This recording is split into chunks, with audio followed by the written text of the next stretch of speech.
Assalamualaikum warahmatullahi wabarakatuh. Perkenalkan, nama saya Muhammad Arifuddin dari Universitas Sriwijaya, jurusan Ekonomi Pembangunan. Di sini saya akan membahas tentang pandangan saya terhadap bahasa Indonesia. Yang pertama, telah kita ketahui bahwasannya bahasa Indonesia telah menjadi bahasa persatuan bangsa Indonesia, dan kita sebagai warga Indonesia yang ingin menjunjung bahasa persatuan, hendaklah kita berbahasa Indonesia yang baik dan benar.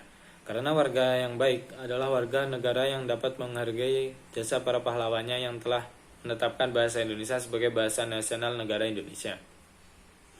Beberapa hal yang saya sendiri amati, ternyata masih banyak orang-orang Indonesia itu yang tidak tahu menahu berbahasa Indonesia yang baik dan benar. Contohnya seperti pergaulan anak muda zaman sekarang yang seringkali melupakan tata cara yang baik dan benar serta berbicara sopan santun. Sangat disayangkan hal itu bisa terjadi. Padahal seperti yang saya bilang, kepribadian seseorang tergantung bagaimana dia berbahasa yang baik dan benar serta tak lupa mengedepankan yang namanya etika sopan santun.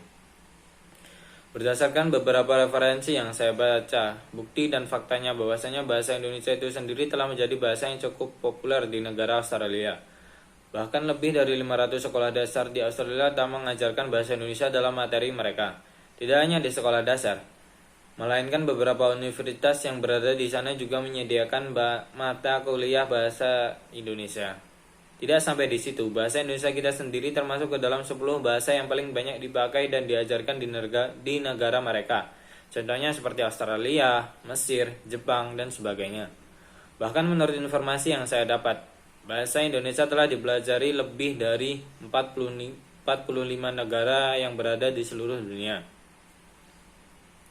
Hal yang dapat dilakukan demi menjaga eksistensi dan perkembangan bahasa Indonesia adalah dengan cara mengenalkan dan memberikan edukasi mengenai pentingnya belajar dan menggunakan bahasa Indonesia yang baik dan benar. Selain itu, masyarakat harus bisa membedakan bagaimana menggunakan bahasa formal dan non-formal sesuai dengan situasi.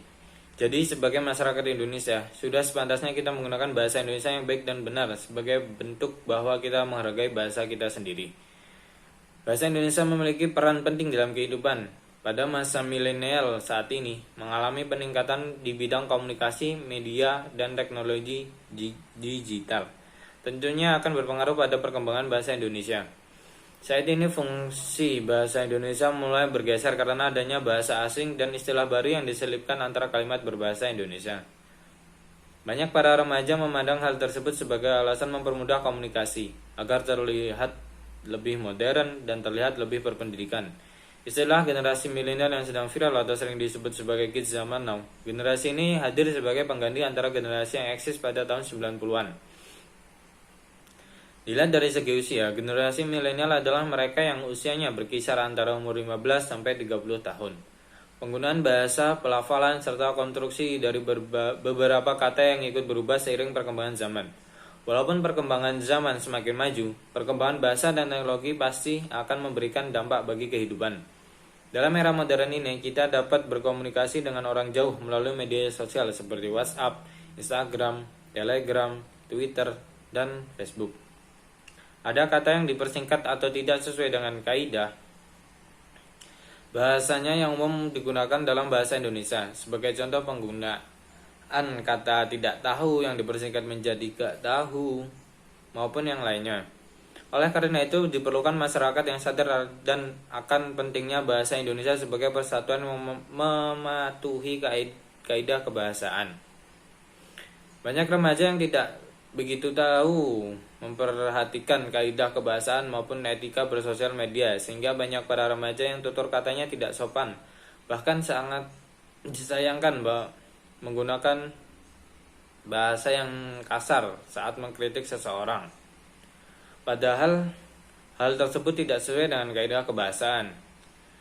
Bahasa seperti itulah yang sering digunakan pada saat ini. Kata yang dipersingkat atau diganti dengan bahasa asing yang mungkin lebih mudah dilafalkan dan lebih mudah dimengerti di masa milenial, namun memiliki makna yang berbeda dengan kaidah ejaan yang disempurnakan. Sampai saat ini, bahasa yang dipersingkat sudah melekat dalam diri seseorang, terutama generasi milenial, sehingga kesulitan untuk mengutarakan bahasa Indonesia yang sesuai dengan kaidah yang telah ditentukan. Dari masalah tersebut, bahasa Indonesia diajarkan kembali dalam pembelajaran. Ada tips untuk melestarikan bahasa Indonesia di era milenial. Yang pertama, memperbanyak kosakata. Ketika membaca jurnal ilmiah, artikel koran, atau blogspot di internet, tidak jarang kita menjumpai kata yang tidak sering kita dengar. Minimnya pemahaman terhadap suatu kata yang kita baca akan berdampak pada kegagalan dalam memahami bacaan secara menyeluruh. Apalagi ketika sedang berada dengan forum tertentu yang sering menggunakan istilah khusus dalam kegiatannya. Yang kedua, mendalami struktur kalimat dan penggunaan kata. Penggunaan struktur kalimat dan kata yang baik mempermudah seseorang dalam memahami apa yang ingin disampaikan. Mulai biasakan dirimu dengan hal kecil seperti membalas pesan seseorang dengan kalimat dari kata yang benar. Yang ketiga, mengetahui perkembangan bahasa baru. Seiring dengan perkembangan zaman dan teknologi, akan muncul juga berbagai istilah dan jargon bahasa Indonesia yang baru. Apalagi dengan bantuan media sosial, hal yang terlihat biasa saja bisa menjadi viral.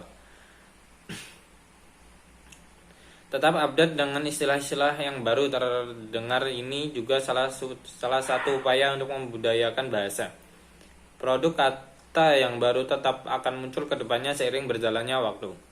Tertinggal dengan tren bisa menjadi salah satu penyebab kita ketinggalan informasi. Yang kelima, diskusi dengan teman, kolega, atau kerabat. Salah satu cara kita dapat menggunakan bahasa Indonesia dengan mengucapkan langsung. Tetapi apa yang biasanya kita ketahui belum tentu dapat kita jelaskan dengan efektif kepada lawan bicara.